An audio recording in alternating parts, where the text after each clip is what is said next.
membuat pindahan baru terhadap akta ini, dan saya menyuruh agar semua yang berhormat dapat menyokong usaha kementerian ini nanti untuk terus menambah baik undang-undang khas kanak-kanak tersebut untuk kesejahteraan kanak-kanak kita di negara Malaysia ini. Terima kasih. Terima kasih Datuk Tan Sri Speaker. Soalan tambahan saya ingin nak tanya Timbalan Menteri, apalah itu keberkesanan akta kanak-kanak ini untuklah melindungi keselamatan kanak-kanak, kerana saya rasa kes pembuangan bayi dalam kebilangan ini memang tidak menurun. Pada tahun 2009 ada 79 kes pembuangan bayi. Pada tahun 2010 ada 91 kes. Tahun 2011 ada 98 kes di mana 59 bayi meninggal dunia. Pada tahun 2012 juga ada 87 kes di mana 61 bayi meninggal dunia. Bukan itu sahaja, kebelakangan ini juga ada banyak kes di mana kanak-kanak mati akibat ditinggalkan di dalam kereta. Jadi saya nak tanyalah Timbalan Menteri, apalah pendekatan kementerian dan jugalah keberkesanan akta kanak-kanak ini untuklah mengurangkan kes-kes sebegini. Sekian sahaja. Terima kasih Tan Sri Speaker. Terima kasih Yang Berhormat Kulai yang amat prihatin terhadap kanak-kanak kita di Malaysia. Saya rasa kita semua pun, Nasir yang di-Pertua, amat prihatin dan menyayangi anak-anak kita. Berkaitan dengan kes pembuangan bayi, dia sebenarnya bukan di bawah akta kanak, dan pembuangan bayi juga permasalahannya mengapa mungkin tidak dapat diambil tindakan kepada pihak berkenaan ini. Tidak mudah untuk mencari mereka yang membuang bayi ini. Walau macam mana pun kita tidak berputus asa. Berbagai usaha yang dibuat oleh kementerian berkaitan dengan mereka yang mungkin terlibat dengan pembuangan bayi, antara lainnya ialah kita mengadakan program-program advokasi di kalangan orang-orang muda kita. Dan termasuklah di sekolah-sekolah kita mengadakan program untuk mengajar berkaitan dengan pelajaran reproduksi, ataupun mungkin lebih dikenali dengan sexual education. Ini adalah tujuan kita untuk lebih awal lagi memberikan pendidikan kepada orang muda kita supaya tidak terlibat dengan perkara-perkara yang menyebabkan mungkin mereka akan berhadapan dengan risiko hamil dan sebagainya, dan akhirnya dalam keadaan yang sedemikian, kerana takut memalukan keluarga, maka berlakulah perkara di mana lahir di tempat yang tidak terjaga, yang tidak sesuai, dan bayi itu akan dibuang. Selain daripada itu, untuk kes-kes kanak-kanak yang dibiarkan ataupun ditinggalkan di dalam kereta, sebenarnya kita sekarang ni sedang melihat dengan secara teliti, Yang Berhormat dan Dewan Yang Mulia ni, bagaimana kita dapat mengimbangi ibu bapa yang mungkin terlupa yang anaknya ada di dalam kereta dan dalam keadaan yang amat bersedih sekali apabila kanak-kanak itu meninggal. Dalam masa yang sama, bagaimana kita pula mau mengambil tindakan terhadap ibu bapa yang meninggalkan anak dalam kereta menyebabkan kematian. Sometimes ini adalah satu perkara yang agak satu keadaan yang agak susah untuk kita mengambil keputusan untuk mengambil tindakan. Macam mana pun kita di kementerian sedang mengkaji caranya bagaimana kita akhirnya memberikan perhatian yang paling tinggi ataupun the best interest of the child itu dengan mengambil tindakan mungkin terhadap orang tua yang meninggalkan anak-anak mereka di dalam kereta sehingga mereka meninggal ataupun mati. Walau macam mana pun dalam masa yang sama, kita juga bekerjasama dengan pelbagai pihak yang lain, dengan kementerian-kementerian yang lain, agensi yang lain, bagaimana mungkin dalam keadaan yang di mana ibu bapa perlu meletakkan anaknya di tempat yang tertentu supaya mereka terjaga. Kita akan bekerjasama dengan Kementerian Pendidikan. Kalau mereka guru-guru, bagaimana anak mereka ni boleh diasuh di tempat tertentu supaya mereka tidak apa namanya ni, terpaksa tertinggal di dalam kereta. Banyak-banyak perkara lain yang sedang kita pada masa ini memberikan perhatian dan berbincang dengan pelbagai pihak untuk menanganinya dengan sebaik mungkin, bukan saja melalui akta ataupun undang-undang. Terima kasih.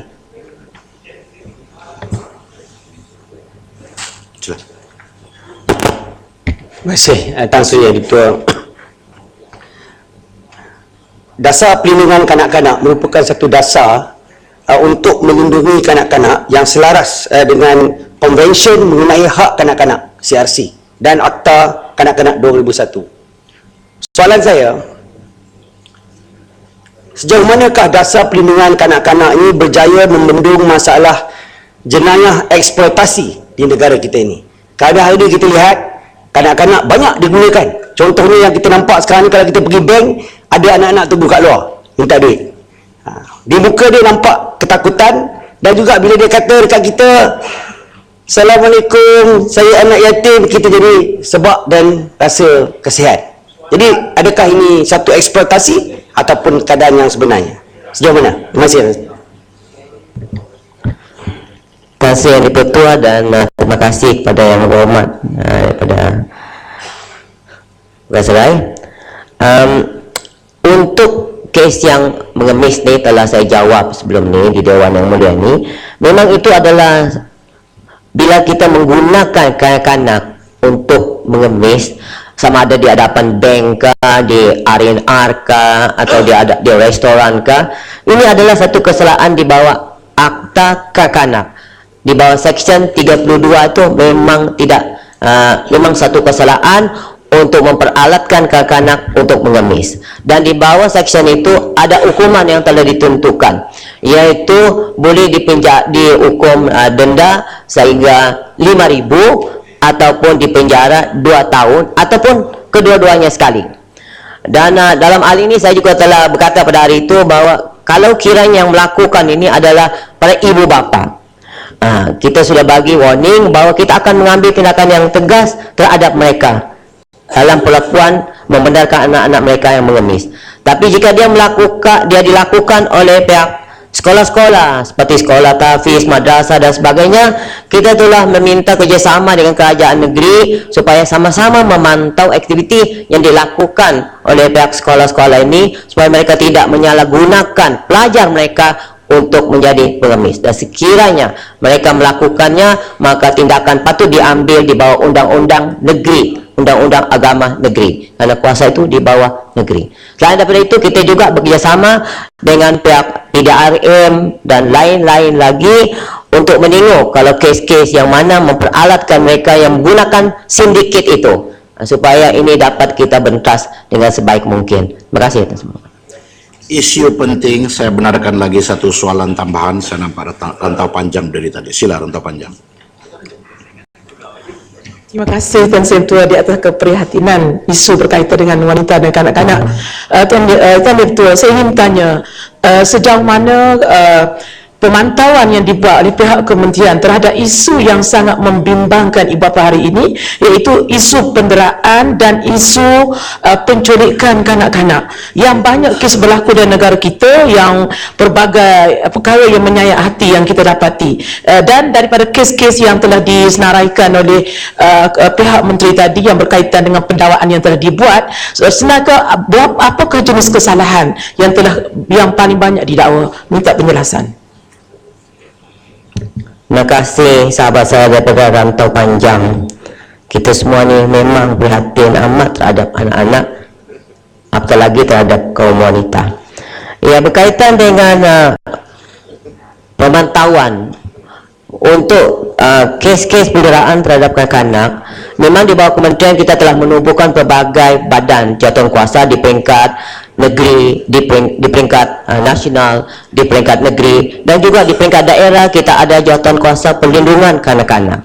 Dengan bantuan mereka ini yang merupakan dianggotai oleh pegawai-pegawai daripada JKM, juga dianggotai oleh pegawai daripada kesihatan, doktor-doktor, dianggotai oleh ahli-ahli masyarakat. Bersama-sama lah kita memantau sekiranya ada kes-kes ataupun risiko kanak-kanak didera oleh ahli keluarga mereka, penjaga mereka, ataupun sesiapa sahaja. Karena hasil daripada itulah mereka ini dapat memberikan maklumat kepada kita dan kita dapat mengambil tindakan terhadap kes-kes yang sedemikian. Selalunya melalui keprihatinan daripada masyarakat kita, dan mereka akan gunakan talian kasih kita 15999 untuk melaporkan perkara ini. Berkenaan dengan kes-kes culik, mungkin itu kita lebih kepada pihak PDRM yang lebih berkuasa untuk menjaga dan memantau keadaan yang sedemikian. Macam mana pun kita sentiasa pula bekerjasama dalam kes seperti itu. Kementerian kita pula kerja kita, jika berlaku seperti itu, kita akan membantu keluarga mereka daripada kaunseling dan lain-lain lagi. Ya Allah, terima kasih. Yang berhormat Datuk Dr. Makin Markus Mudigo Putatan. Terima kasih Tan Sri Yang Dipertua. Sebelum saya minta penjelasan soalan berlima, sukacita saya Ketua Dewan mengalu-alukan kehadiran lawatan rombongan pastor dari Sarawak Lawas dalam Dewan. Tan Sri Yang Dipertua, negara Pasifik seperti kaki lima tidak berdinding. Soalan nombor 5 ada kena mengena dengan lautan Pasifik. Minta penjelasan jawapan daripada Mas Gading.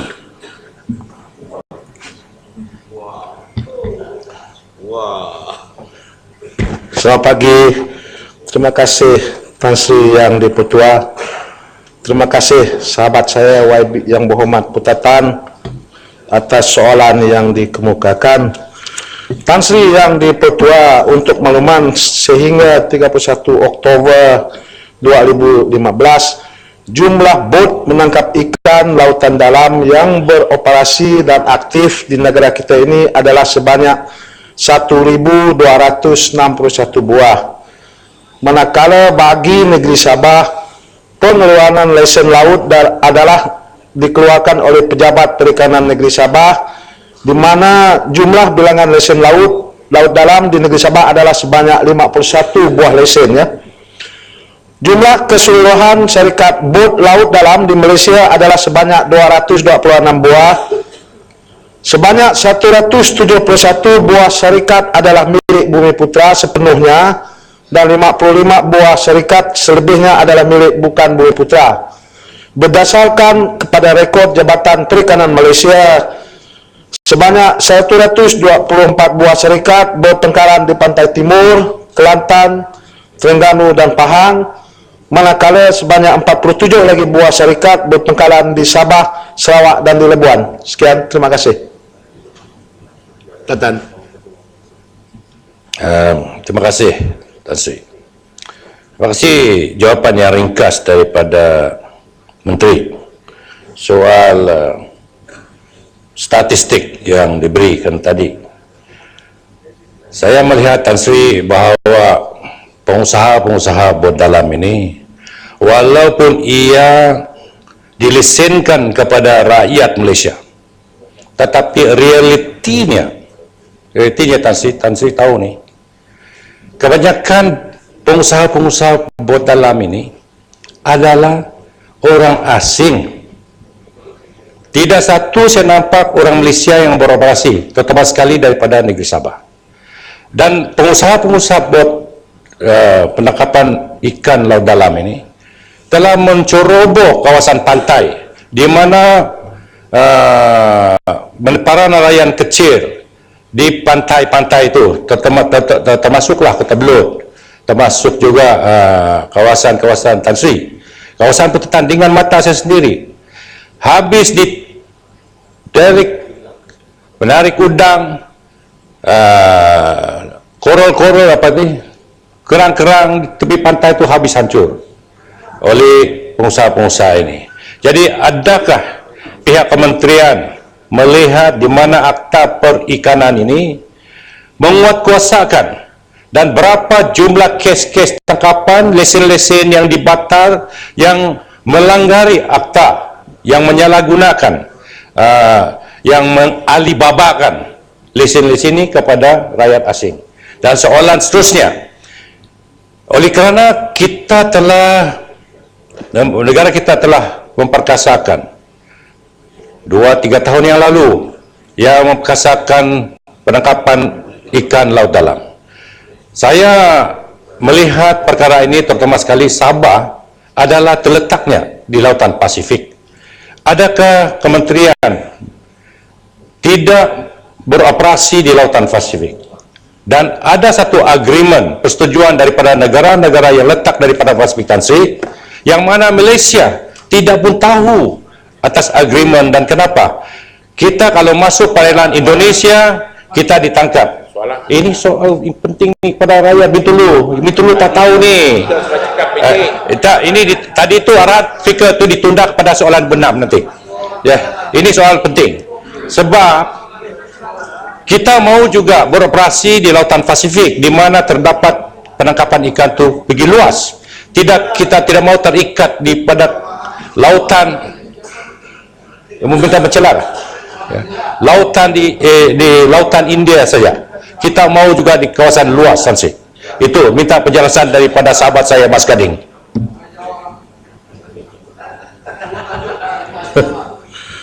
Terima kasih Yang Berhormat Putatan. Walaupun soalan asalnya begitu spesifik, saya akan juga memberi jawaban ke atas soalan tambahan. Jabatan Perikanan Malaysia tidak membenarkan pemegang lesen untuk menyewa ataupun mengalibabakan bot-bot mereka kepada nelayan-nelayan asing. Tetapi yang dibenarkan adalah untuk merekrut awak-awak untuk bot-bot ini, kerana kita kekurangan awak-awak di negara kita ini, dan ini dimantau secara oleh Jabatan Perikanan kerana mereka perlu mendaftar bilangan awak-awak yang bekerja dengan mereka, gambar-gambar mereka dan partikular-partikular yang lain. Kita juga memantau dari segi pendaratan ataupun jumlah penangkapan ikan yang di darat di negara kita, kerana bot-bot ini terutama sekali yang mempunyai lesen C2 ini, mereka ada kuota minima setahun. Misalnya yang menggunakan pukat tunda tidak kurang daripada 250 metrik tan, dan yang memakai pukat jerung pula tidak kurang dari 350 metrik tan satu tahun. Jadi dari segi itu jabatan dapat memantau sama ada mereka ini betul-betul menangkap ikan untuk negara kita. Ya. Mengenai bot-bot yang diberi lesen untuk menangkap ikan daratan yang pula menangkap di tepi pantai, kita juga ada menerima aduan lah dari nelayan-nelayan tempatan. Yang ini adalah soal penguatkuasaan dan kementerian sedang mengambil usaha untuk mempergiatkan lagi, terutama sekali pada ujung minggu dan pada waktu cuti awam. Kita juga memerlukan APMM penguatkuasa kita untuk memantau bot-bot yang besar ini supaya mereka tidak akan menangkap ikan di tepi pantai seperti yang disebut oleh Yang Berhormat Putatan tadi. Yang Berhormat tadi juga telah menyentuh mengenai Nauru Agreement.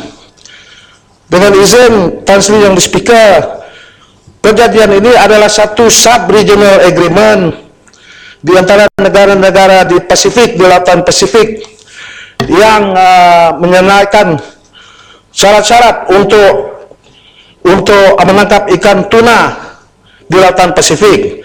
Setakat ini negara kita belum lagi menjadi ahli, kerana kita sedang mengkaji keperluan untuk menjadi ahli Nauru Agreement ini. Sebab buat masa ini Malaysia adalah signatory ataupun ahli kepada Indian Ocean Tuna Commission dengan izin, di mana negara kita diberi kuota 153 kuota untuk menangkap ikan tuna. Tetapi setakat ini kita cuma ada 6 permintaan saja di negara kita untuk menangkap ikan tuna.